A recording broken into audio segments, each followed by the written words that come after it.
Magic the Gathering is a game that has managed to capture the imagination of people from all around the world for decades now, and I would argue that the game itself isn't the core reason for this. You see, Magic is more than rules and cardboard. Each fan holds a deep connection with the game, and while no two fans are truly the same, we all share one passion. Hell, you can even be a fan of Magic the Gathering without even sleeving one deck. So what is it about Magic that makes it so special, and why is it more than a game? In this video, I intend to discuss just that. Consider it a love letter to Magic, and an explanation of the 3 pillars of what make it more than a game. Before we can discuss that though, we really should begin where my love for Magic was first sparked. It started for me on a warm August evening of '99 at my grandmother's house. My cousin asked if I wanted to play a game of Magic the Gathering and showed me his bin of loose cards. He swore he knew the rules, but looking back now, I doubt that was the case. We shuffled up 2 unsleeved decks, which were held together by rubber bands just moments before. We took turn after turn summoning creatures, but never attacked for fear of losing the army amassed in front of us. We always took time to marvel at the creatures laid before us, imagining what this army would look like if it was brought to life. Eventually, the final battle came. I attacked with everything I had. It was carnage. It was then that the seed of Magic the Gathering was planted, and a sense of wonder that never went away. The game would make an appearance in and out of my childhood, in the form of skirmishes with my brother using whatever scrap cards we could pull together. I then dropped the game for much of my turbulent 20s, until finally finding it again later in life. This time, it would grab me and never let me go. There was something about Magic that went beyond the game, an aspect of it that held my imagination, as if I was a kid again, immersed in worlds of wonder. Now, Magic is a big part of my life, a hobby that takes shape in the videos I make. But mine is only one such perspective. I wanted to know what makes this game special to other fans, and so I reached out to my subscribers and other content creators, and 3 pillars came up time and time again. These discussions shaped this video, and its result shed some light on what truly makes Magic the Gathering the best game out there. So let's talk about it, beginning with the first pillar. As individuals, we express ourselves in everything we do. From the ways we style our hair, the clothes we wear, the music we listen to, and the list goes on. Whether we realize it or not, we project ourselves into every aspect of our lives. In some ways, we want others to understand us through the decisions we make, and Magic is but one more outlet for this. The thing that makes this so prevalent in Magic is the amount of individual pieces within the game. With thousands of cards and variations upon those cards, a deck becomes more than a simple collection of cards. It is a part of us. I asked Max Makes Magic why Magic the Gathering is special to him, and he had this to say: "The thing that makes Magic special to me is that it can be played in a million different ways, in a million different styles, and that anyone can express their play style through Magic." This game allows for endless possibilities in its self-expression, through the colors and factions we enjoy to the ways we play, and even the sleeves and mats we use. These choices are a view into who a given player is. Do you find the beauty in darkness, expressed through the summoning of vile creatures from dark recesses of far-flung planes? Or do you wish to bring order to the multiverse, a champion of light who descends from up on high with a chorus of angels? The decisions may seem minor at first glance, but everything we do is a window into who we are, and Magic is but one more outlet to express this. This may seem dramatic, but it is true. We as people feel the desire, sometimes innately, sometimes outwardly, to show who we are. For instance, the decision to play more casual formats versus competitive ones is but another way to gain insight into the kind of person you are. It can be an innate expression of your personality based on your choice of pet commander, the commander you hold dear for more reasons than its viability.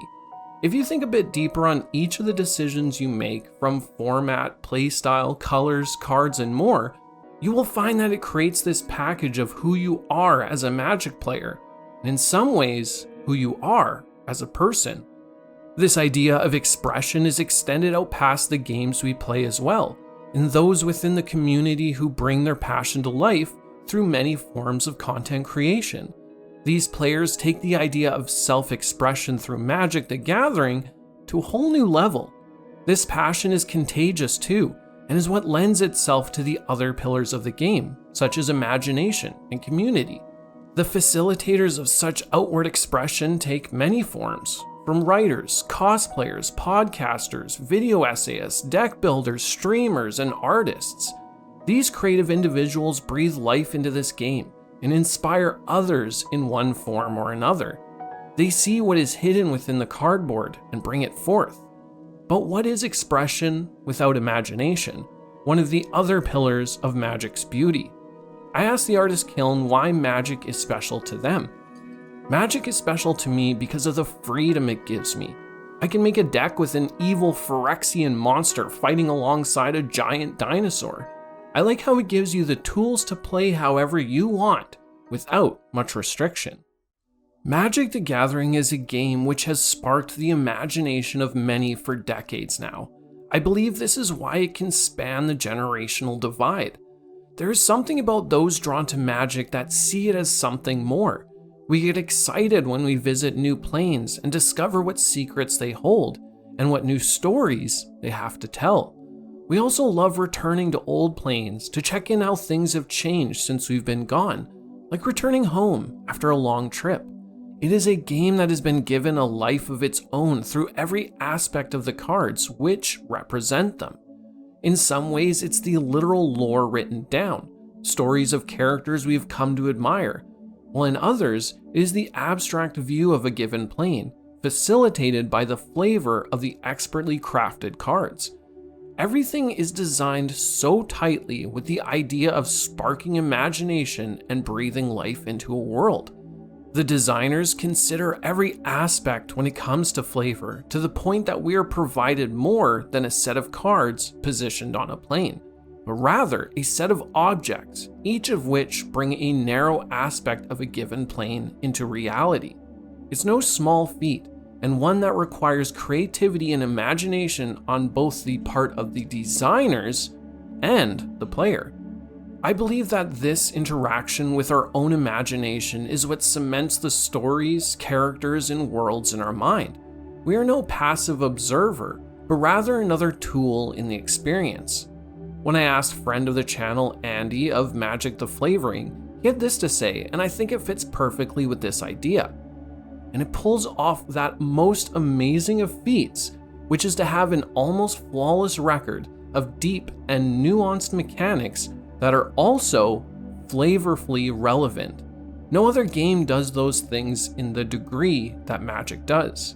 You see, designing a set is about more than balance and fun. They have to pull us into these worlds that they design, through art, flavor text, keywords, and even the rarities of a given card.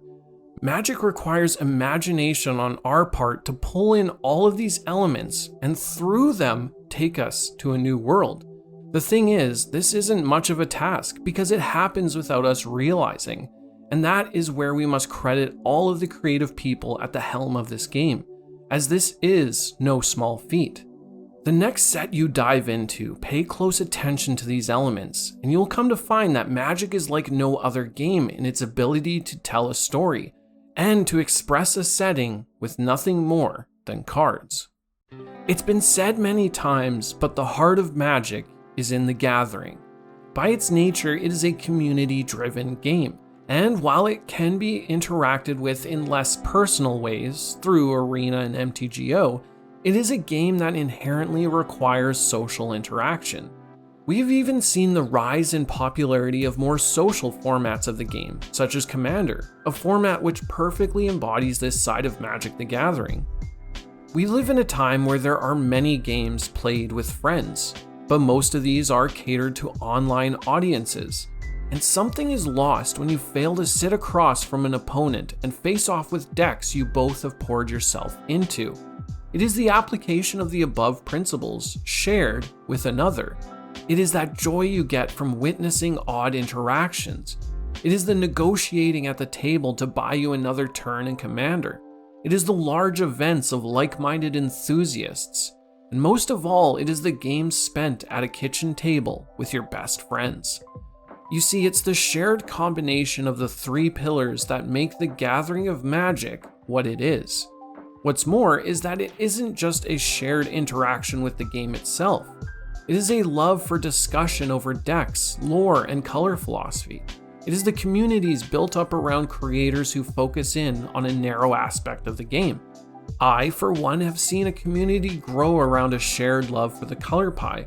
And while this is but a fraction of what makes Magic great, it is nevertheless an outlet for like-minded people to discuss their shared hobby. Sebin of Aether Hub said this about Magic. My favorite aspect of Magic is the story, obviously. However, that's not necessarily why it's so special to me. In high school, me and my friends were real misfits. Magic gave us a sense of community during a time when it was sorely needed. And that's the thing. Magic is a game which can bring together people who lack community, but can find it in a shared interest. The game is more widely played now than it has ever been, but has historically been a game for people who would have been considered nerds back in the day. It was a term for people who were outcasts. I'm glad to see that Magic the Gathering has a wide reach now, and all sorts of people play it, but I think this is something that can still be felt to this day. It's no coincidence that the Gathering must be said in the same breath as Magic, as it's at the heart of the game, and without this pillar, the game wouldn't be the phenomenon it is now. As we watch Magic grow and grow in popularity, we should ask ourselves why this is. I don't believe there is anything about the new design of the game that has made this happen, but rather a realization by the wider world of what makes this game so special. Is the self-expression, imagination, and community at the heart of the game that drives it further out into the masses. It's a game that provides endless possibilities, all while being easy to pick up and play. Teferi himself had this to say: Magic the Gathering is special because it offers near infinite complexity within a finite game space and time, while simultaneously being accessible enough for the youngest of wizards to grasp. In some ways, it's our inner child that comes forth when playing Magic. It's that sense of wonder as a given match unfolds. I still think about that kid who sat there on his grandmother's floor, with little grasp of the rules and a rampant imagination, sparked by the wonder that the game provided.